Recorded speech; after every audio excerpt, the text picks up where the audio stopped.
Hey, welcome back to MetFlex and Chill. This is your host, Rachel Gregory, and I hope you're doing awesome. I have a solo Q&A episode today. It is actually based around MetFlex or metabolic flexibility. So I'm going to be answering the most common questions that I typically get when it comes to what is metabolic flexibility. Why is it important? How do you become metabolically flexible? I can't even say the word. And it's the name of my podcast. That's why I shortened it to MetFlex, because it's just easier to say MetFlex. So how do you become more MetFlex? How do you measure MetFlex? What are the benefits of being MetFlex? What else? What are the other questions? Are there any negatives to being metabolically flexible? This podcast is all about kind of clearing up all of those questions, diving into some specifics within those. And so excited for you to listen to this one. And before we jump into it, if you have a few minutes, it would be absolutely amazing if you could head over to the podcast app, or your iTunes app, if you listen to this on iTunes, iTunes podcast, Apple Podcast, I'm not sure what it's called anymore. But if you do listen to it on iTunes, or you have access to the iTunes podcast app or online, if you could leave me a rating and review for this podcast, that would be so helpful. Seriously, guys, those guys and girls, the ratings and reviews really help to get more people to see the podcast. You know, when you go and look in your podcast app, they have like top rated podcasts. They have like ones within certain categories like health and fitness and things like that. So if we have, a good amount of ratings and reviews, we get bumped up to obviously the higher end of that. So more people see the show and it gets more people, hopefully helps more people. And that is my ultimate goal. So if you have a few minutes to leave a rating and review on iTunes, that would be amazing. If you don't listen to this on, the iTunes podcast app, and you listen to it on Spotify or somewhere else on YouTube, if you have a Instagram account and you want to take a screenshot of this episode while you're listening to it and post it to your Instagram account, like your story, and tag me at rachelgregory.cns, that also helps to spread the word about the show and get it to more people. So that would be amazing, and I would be super appreciative. So I hope you take some nuggets away from this episode. And if you have any further questions about anything MetFlex, definitely let me know, and I'll be happy to answer them in future episodes. All right, let's get into it.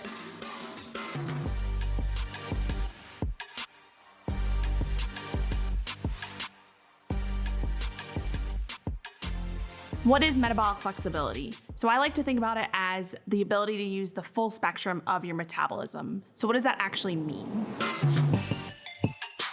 So metabolic flexibility is simply your ability to use the full spectrum of your metabolism in the sense of you're able to efficiently shift back and forth between your two primary fuel sources. So we have fat and ketones, and we have carbs and sugar as our two primary fuel sources that we get energy from to use in our body. So metabolic flexibility is simply your ability to adapt to whatever fuel source is available. So in terms of thinking about, what you're doing throughout your day. So if you're sitting at your desk throughout the day, you're kind of sedentary, you're working on your computer, you really should be using fat as your main fuel source to fuel that low intensity activity, right? You're just sitting there, you're working, you're using your brain, versus if you are out exercising, doing some type of high intensity training or lifting weights, you're going to be utilizing more carbohydrates and sugar for fuel, typically.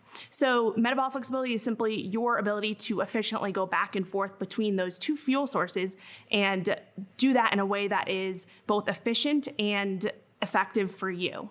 So in simple terms, metabolic flexibility is your body's ability to adapt and use whatever fuel is available to it. Why is metabolic flexibility important? So people used to be metabolically flexible by necessity, and that's not necessarily the case nowadays. So let's talk about why. So if we think about it from an ancestral or genetic standpoint, our DNA and our genetics haven't really changed in the last 10,000 years. So we know that research shows that our genetics and our DNA, about 99% hasn't changed in a very long time, but our, reality has changed in the last, 100-ish years, even a little bit more than that. So we went from, hunter-gatherers to now really reliant on, farming and factory. And so if you think about it practically, our ancestors were very metabolically flexible by necessity because they went through periods of fasting and feeding. They went through periods of not having, carbohydrates available and just having maybe animal foods available. So that's really what, metabolic flexibility in itself is being able to go through periods of time where you might not necessarily have carbohydrates available or fat available, but you're effectively able to shift between using those. So like I said, our ancestors have been metabolically flexible by necessity. And nowadays with food on every single corner, we have, access to Starbucks and delivery dudes at our fingertips. We are just in an abundance, right? We're in an abundance of foods, whether it's carbohydrates, fats, whatever it is. And we just have tons of food that we can eat whenever we want. So we have become very metabolically inflexible in the sense of we have not been able to, retrain our bodies to understand how to go through periods of time without food, or maybe through periods of time where we are, shifting our macronutrients between having more carbs or more fats. Metabolic flexibility is important because you are able to shift between different fuel sources when they're warranted. So if we are thinking about the different energy systems that we use and the different energy availability that we run on two primary fuel sources. We have fat in the form of fatty acids and ketones, and then we have carbohydrates in the form of glucose or sugar. And so we should be able to go back and forth between those fuel sources when it's warranted. So if you are, walking outside, just having a leisurely walk, you should be using primarily fat and ketones for fuel versus if you were sprinting on a treadmill or doing a high intensity exercise, you should be able to shift to use carbohydrates and sugar for fuel. But nowadays, a lot of us are more so in that realm of using and relying on carbohydrates and sugar for a lot of our fuel sources and not really able to tap into that fat and those ketones for fuel. So being metabolically flexible, you're able to really go back and forth between the two fuel sources when necessary and be able to do that in an efficient way.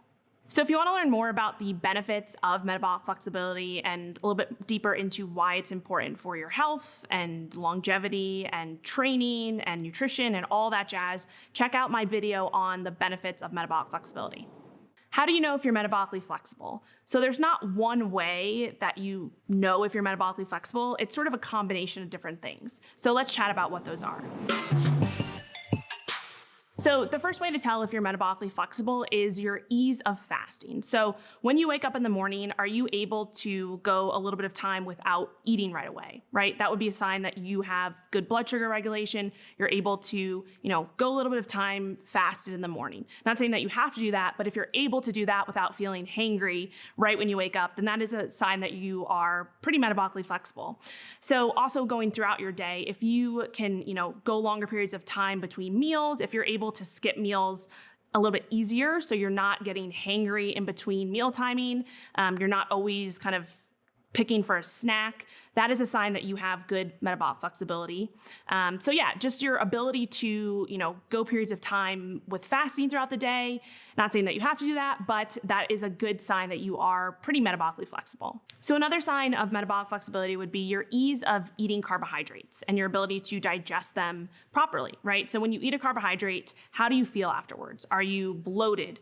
Are you super, super tired afterwards? Do you feel like you ate a carbohydrate and then like 10 minutes later you just crashed? So those are some signs of potentially metabolic inflexibility. So if you're able to eat carbs with ease, you eat them, you feel good, you have good energy, you're not feeling the crash later on in the day, your blood sugar is staying pretty stable throughout the day, those are signs that you are pretty metabolically flexible. So ease of eating carbohydrates and being able to digest them and absorb them and use them efficiently for energy versus feeling like you are crashing afterwards or feeling lots of bloat, that would be a sign that you're not metabolically flexible.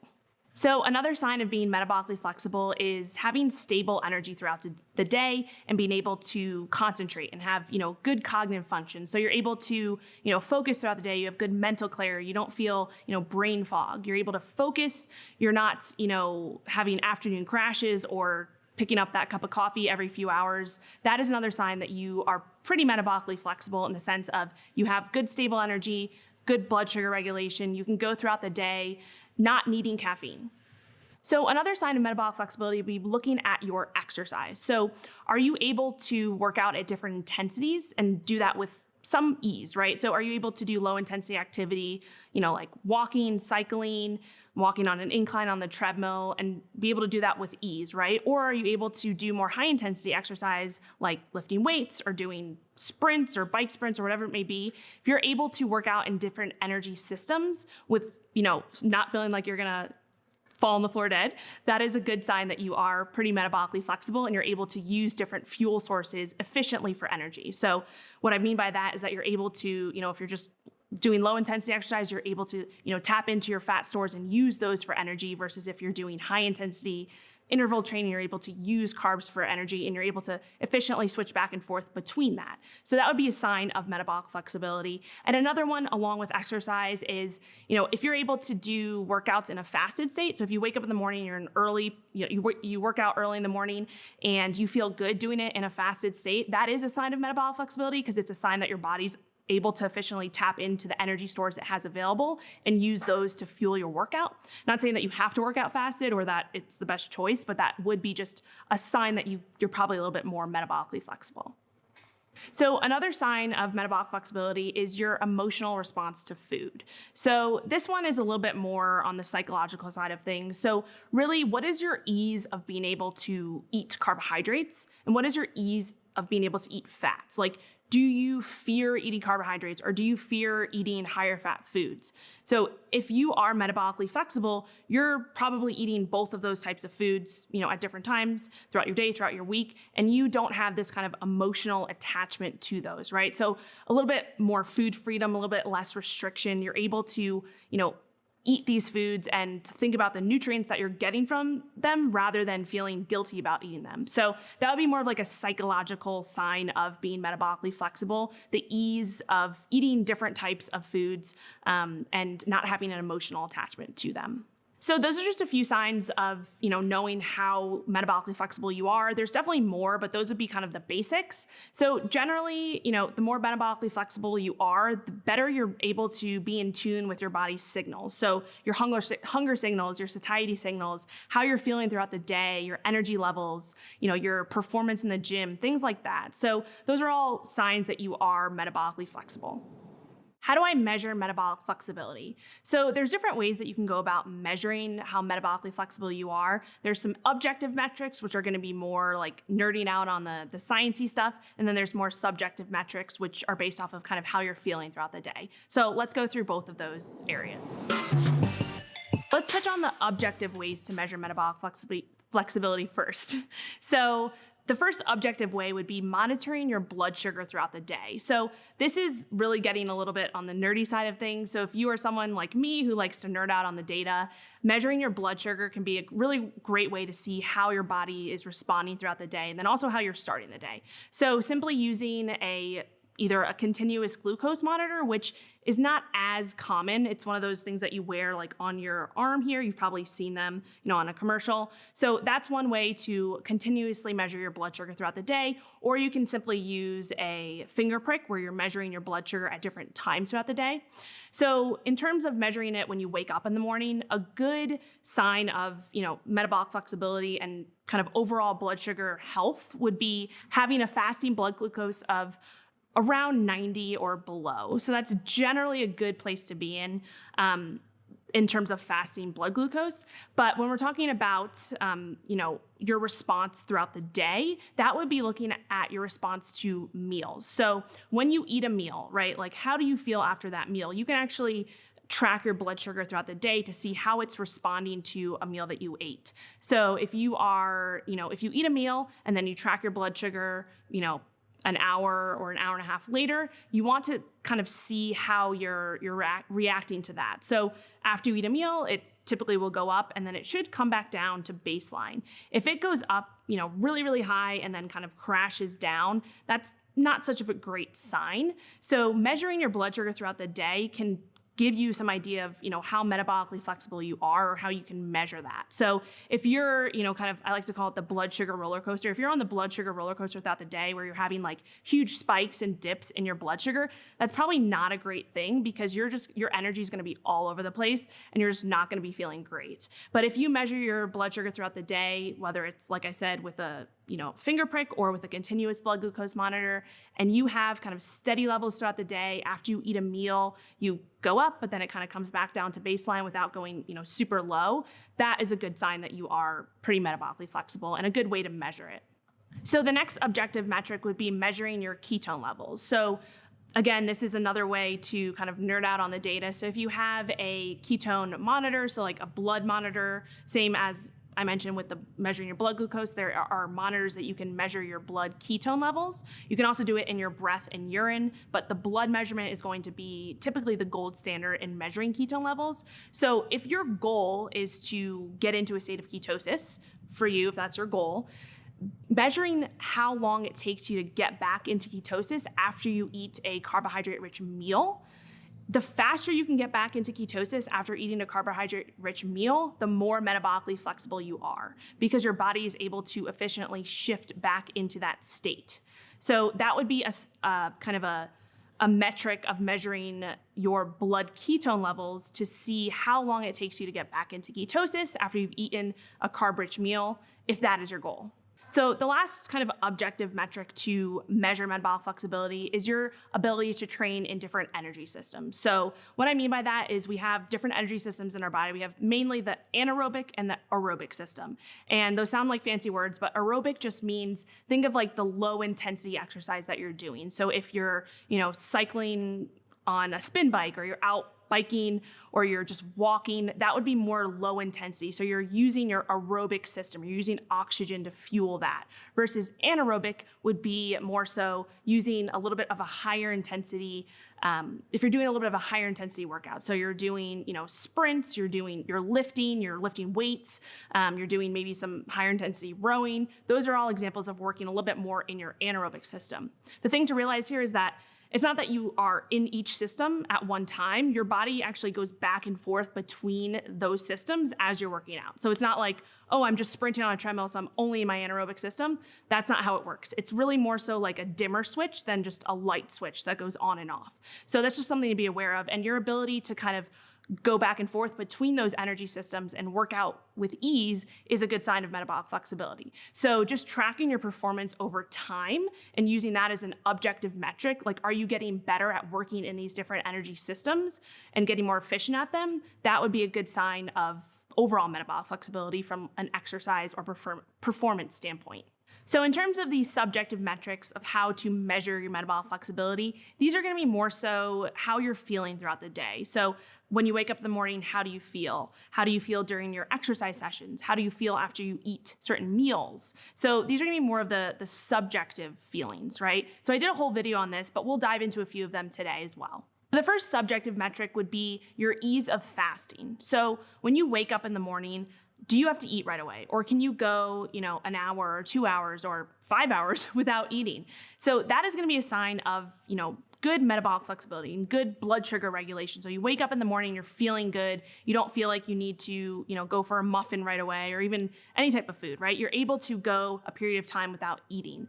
So ease of fasting is a really good sign that you are metabolically flexible. And so when you're going throughout your day, like if you're able to skip meals or if you're able to, have a meal and then not eat for a long period of time, that's going to be going for periods of time between your meals is going to be a great sign that you are metabolically flexible because you're able to tap into your body and use the energy stores you have you're able to use the energy stores that you have available and thrive off of those. So that is a good sign that you're metabolically flexible. So the next subjective metric of measuring your metabolic flexibility would just be looking at your energy levels throughout the day. So how are you feeling as you go about the day? When you wake up in the morning, do you have to grab a cup of coffee right away, or can you go a little bit without caffeine? As you go throughout your day, are you having good, stable energy? When you're, working, do you have good mental focus and clarity, not too much like brain fog? Those are all signs that you have good energy, you're feeling good throughout the day, and that can be really a sign that you're, metabolically flexible flexible. So that's a subjective way to measure that. So, not having that afternoon crash, not having to, go for that cup of coffee at 4 p.m. as you're kind of have your head, dwindling on your desk. That is a sign that, you are metabolically flexible and you're able to go throughout the day and not rely on, stimulants or caffeine. Obviously, sleep is a big component of that, but, we want to make sure that we're going throughout our day with good energy levels. And that is a good way to kind of measure how metabolically flexible you are. If you have good energy, good focus, good mental clarity throughout the entire day. So another subjective sign for measuring your metabolic flexibility would be your ease of eating carbohydrates. So when you eat a carbohydrate-rich meal, how do you feel afterwards? Do you feel like your energy crashes? Do you feel like you need to go take a nap?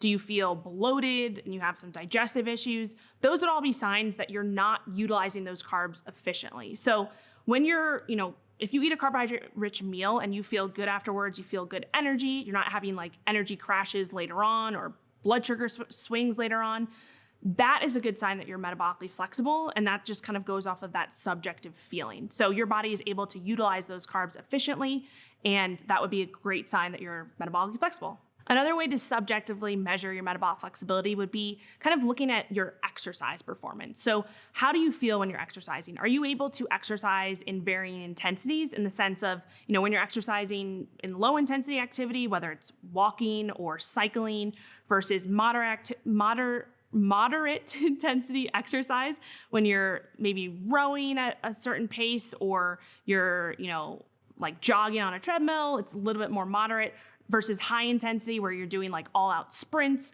or you're doing, you're lifting weights and you're doing that at very high intensity. So your ability to, exercise in those different or varying intensities and doing it with ease and being able to progress through that would be a sign of metabolic flexibility. So your ease of being able to progress within those different energy systems. And what I mean by that is just your ability to work out in that low, moderate, and high intensity energy systems. That would be a good way to measure how metabolically flexible you are and your progression through those as you go.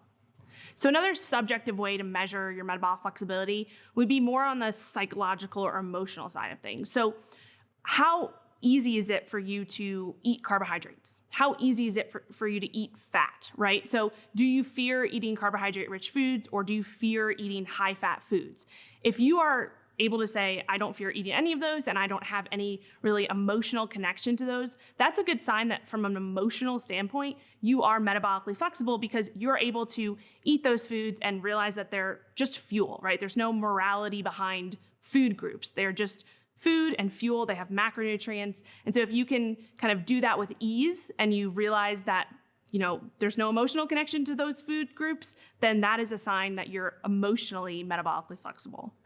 So those would be the most common objective and subjective ways to measure metabolic flexibility. They aren't the only ways, but those are the ones that I've seen to be the most reliable in telling you how metabolically flexible you are. What are the benefits of metabolic flexibility? So there are several short-term and long-term benefits of metabolic flexibility. So let's chat about a few of them.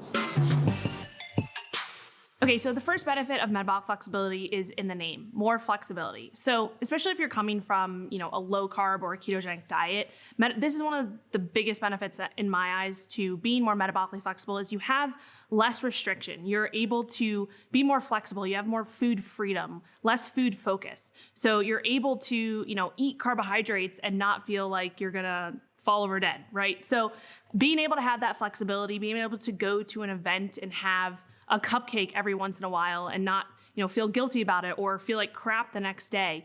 That is a huge benefit of being able to be metabolically flexible. But at the same time, on the other side of things, feeling like you don't have to, eat every few hours, feeling like you can go throughout your day and you're not super food focused. You have good energy. You have, stable blood sugar throughout the day. You're not on that blood sugar roller coaster. So you're not always thinking about your next meal or thinking about your next snack. Those are some huge benefits of metabolic flexibility in the sense of, more flexibility, less restriction, less, food focused, and more just feeling good throughout the day. So another benefit, and this is kind of piggybacking off of the last thing I said, is just you have better control over your hunger and cravings throughout the day, and you're able to go throughout the day and have a little bit, easier time skipping meals or fasting for longer periods of time. So that would be another huge benefit. I know I talked about that a little bit more, but I just want to make sure that I hone in on that, because just having a little bit more freedom from the hunger and the craving side of things can be super beneficial, especially if you have specific goals, whether that's, fat loss or weight loss, and you're trying to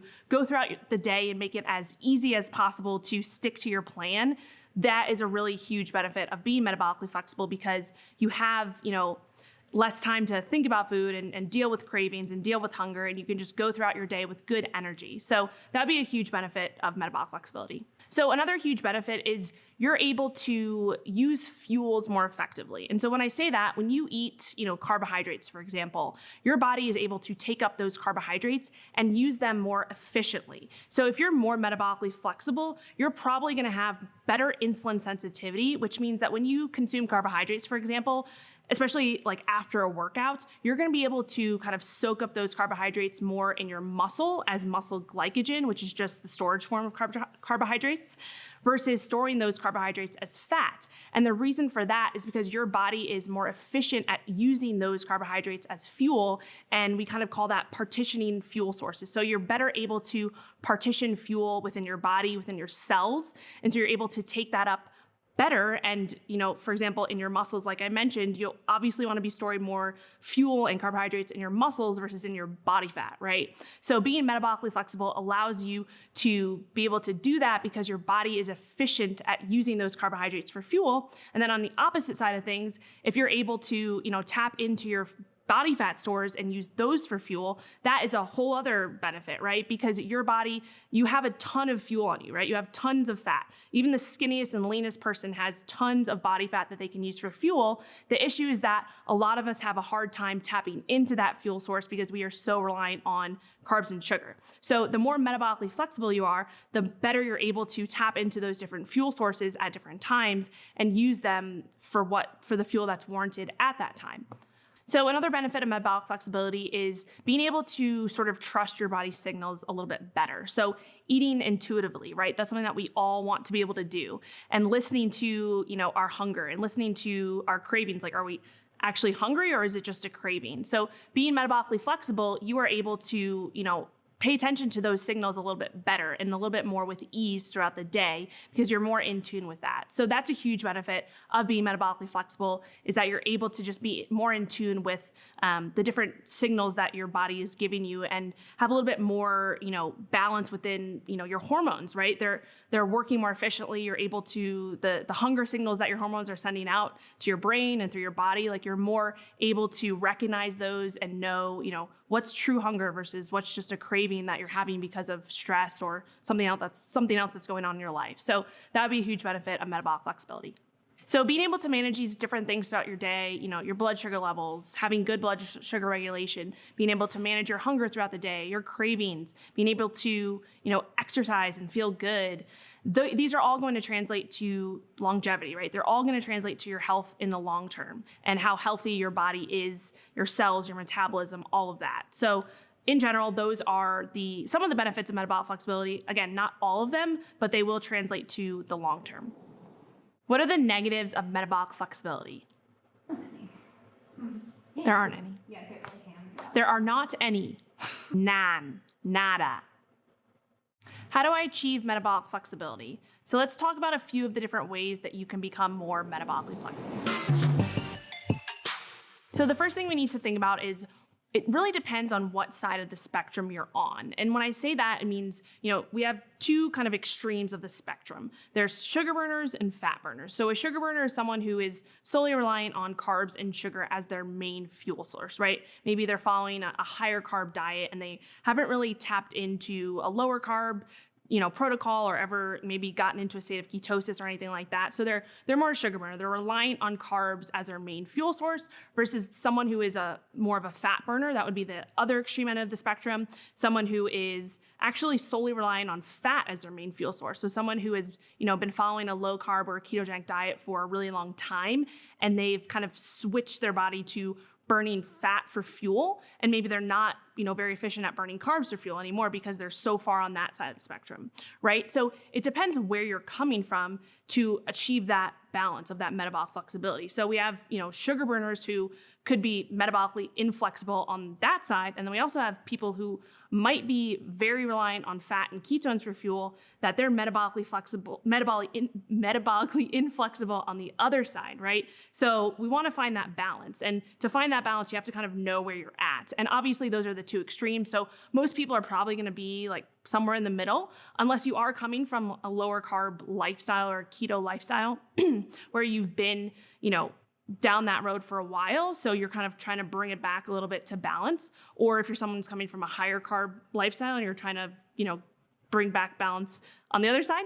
So that's the first thing, where are you coming from? So if you are solely a sugar burner or solely reliant on carbs, you follow a high carb diet, then becoming metabolically flexible, you would probably want to, titrate your carbs down a little bit, right? And get into a state of ketosis for a little while and see how you feel there.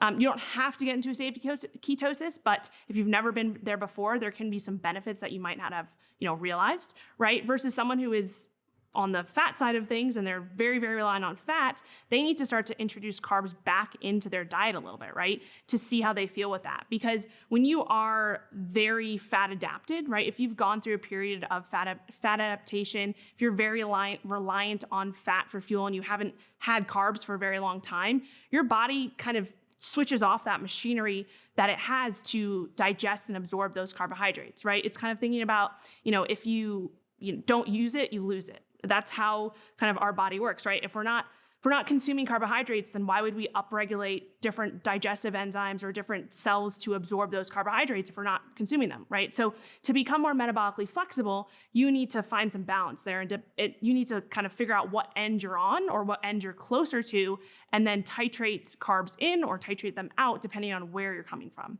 So that would be one of the first things to think about to become more metabolically flexible, is where you're coming from and how can you use carbohydrates strategically in that sense. So another way to achieve metabolic flexibility, and this is kind of piggybacking off the last point that I mentioned, is cycling your macronutrients. So more specifically, cycling in, low carb and high carb, right? And this will also depend, again, on what side of the spectrum you're on. So in terms of cycling macronutrients, that's going to kind of be the key to metabolic flexibility, right? Going through periods of time where you're able to bring carbs in or take them out, right? And still be able to, work out efficiently, still be able to function throughout the day, right? Those are going to be, benefits, right? So for example, if you're doing high intensity activity, bringing carbs in and using that as a fuel source, and then also using them maybe post-workout to help with recovery, that's going to be important.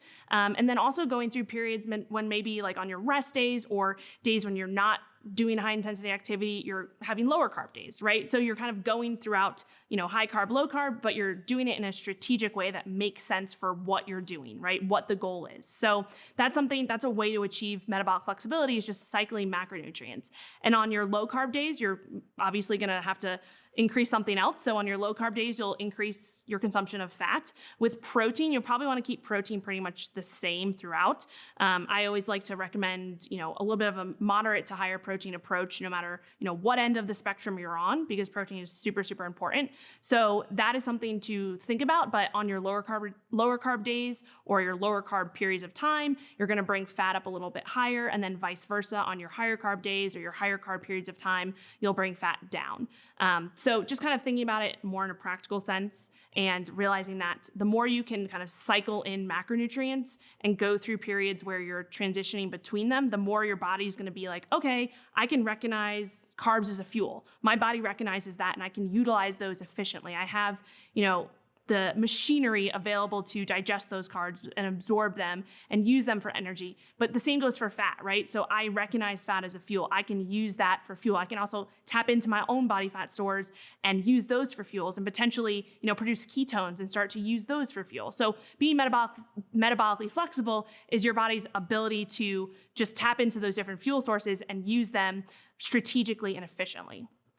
So another way to achieve metabolic flexibility is just playing around with different fasting protocols, right? So the reason why you want to do this is because we want to kind of train your body to go through periods of time where you're not reliant on outside energy, right? You want to kind of teach your body to use the fuel sources that are available. And when I mean that, or what I say when I mean that is that you're able to tap into your fat stores and use those to produce ketones and use those for energy, right? Your brain loves to use ketones for energy. And it's something that we as a society have become so metabolically inflexible that we aren't able to tap into our fat stores and basically create ketones to use for energy. So that's just something to think about in that sense. But to become more metabolically flexible, try out, different fasting protocols. I'm not saying that you have to do extreme fasts, but maybe if you've never, tried out a fasting protocol in the sense of you never actively fasted before in your life, maybe you start slow. You stop eating at 8 o'clock at night and start eating again at 8 in the morning. That's a simple 12-hour fast. And then maybe you increase that a little bit. Maybe you go from 12 hours to 14 hours. Then maybe you go to 16 hours, right?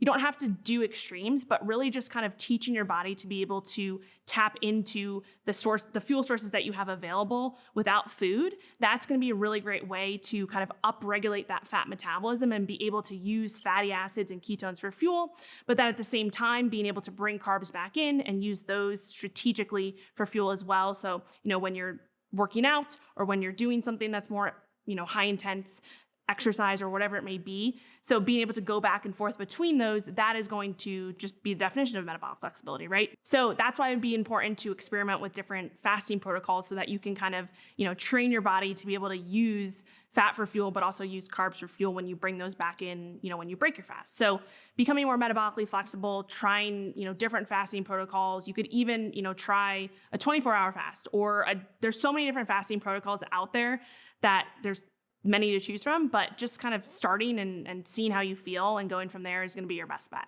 So another way to achieve metabolic flexibility is to train in different energy systems and to cycle between those energy systems. And when I mean that, I mean training and exercising both low intensity, moderate intensity, and high intensity, right? So doing low intensity activity, walking, cycling versus high intensity activity, sprints, lifting weights, things like that, right? So being able to train through that spectrum and cycle through those trainings, that's going to increase your metabolic flexibility. And when you can also do that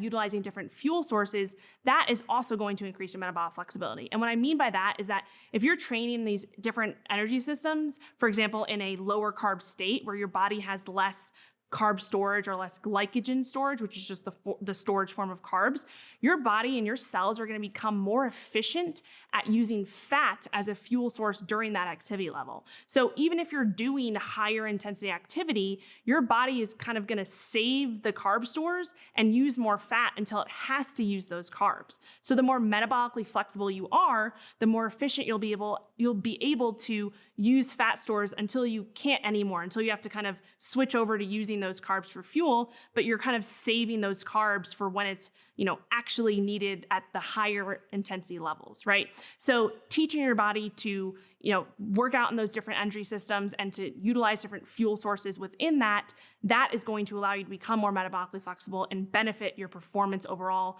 benefit, what you're doing, whatever kind of sport you're doing, because we know that, whatever sport or exercise you're doing, you're going to be going back and forth between these different energy systems, whether it's low, moderate, or high intensity workouts. So the more efficient you can be at doing that, the better off your performance is going to be, the better off your energy levels are going to be, the better off you're going to feel in general. So that is kind of a way to become more metabolically flexible, and then also the advantages of becoming more metabolically flexible. So a few other things to think about are just kind of the basics. Like, is your sleep in check? Are you optimizing everything you can do to make sure that you're getting good sleep, throughout the night? You're getting enough sleep. 7 to 9 hours is the general standard for enough sleep. So 7 to 9 hours a night, that's ideal. And are you getting good quality sleep? Like, is your sleep, do you wake up feeling rested, right? So just optimizing your sleep is going to be a way to optimize your overall health, and that will in itself optimize your metabolic flexibility. So another thing is just thinking about your stress, like your stress levels throughout the day, right? So this goes back to anything that you're trying to optimize, and becoming more metabolically flexible. Stress is a huge piece as well, because your stress level is going to affect everything else that happens throughout your day, how you're feeling, how your body's functioning, right? So if you're not managing your stress levels, you're going to have a hard time doing everything else. So just making sure that you keep stress in check, you're implementing stress management techniques, whether it's meditation or taking a bath at night, or, sitting on the couch, winding down after a long day, watching Netflix, what I do. So just making sure your stress is in check is going to be super important. And, that's just overall health, but also being able to achieve more metabolic flexibility. That is going to be a core component of it. Because one of the other things too that a lot of people don't realize is that stress can be good and it can be bad, right? So you only have kind of one stress bucket, I like to call it, in your body, right? And so the stress that you get from your work, the stress that you get from your exercise, the stress that you get from, your kids playing around or yelling at each other, whatever it is, right? These are all different stressors, but they all go to one place, right? They all go to one system in your body. So there's not like you have different stress buckets for your exercise, your work, your, significant others, or kids screaming all day long, whatever it is, you have different stress buckets. So it all goes to the same place. So if you're not managing your stress in general, you're going to have a very hard time managing other things, right? So that's just something to pay attention to. And then lastly, just thinking about recovery in general. So are you recovering from your workouts is a big thing, but then are you recovering in general throughout the day, right? That's a huge thing that a lot of people don't think about, is just overall recovery. So that is going to just, increase your metabolic flexibility from a standpoint of your body just being overall more healthy, right? Your cells, your metabolism, your hormones, stress, recovery, sleep, they all have play a huge role in that. And so you have to pay attention to that and make sure that that's in check to, make sure everything's running correctly and that you're achieving, what you want to achieve in the sense of becoming, as metabolically flexible as possible in the regards of paying attention to fuel sources and things like that, but then also paying attention to the basic things that are the least sexy things like sleep, stress management, recovery, all of that. Thanks for listening to that episode. I hope you enjoyed it. I hope you took away some good information related to MetFlex, and hopefully I cleared up any questions you had. If you have any further questions, definitely feel free to reach out. You can go to my website, metflexlife.com, and hit the contact tab. That sends me a direct email. I also have tons of resources on my website, lots of recipes, free blog posts, lots of different stuff, free downloads. I have my Hunger Hack ebooks on there. If you just go to the homepage, metflexlife.com, you'll see it there.